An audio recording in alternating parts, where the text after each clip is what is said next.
काही स्वप्न मी परिस्थितीमुळे अर्धावर सोडली.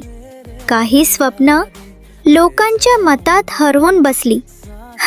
पण स्वप्न कधीच चुकीचं नसतं. चुकतो तो आपला आत्मविश्वास. स्वप्न थांबत नाहीत, ती वाट पाहत असतात आपल्या पुन्हा उभं राहण्याची. आजही ती पानं पुन्हा लिहिता येतील, कारण स्वप्नांना वय नसतं आणि नव्या सुरुवातीस कधीच उशीर होत नाही. आता माझं भविष्य भीतीवर नाही तर विश्वासावर उभं आहे. मी हरलेली स्वप्न नाही तर पुन्हा उभं राहिलेली स्वप्न जपते.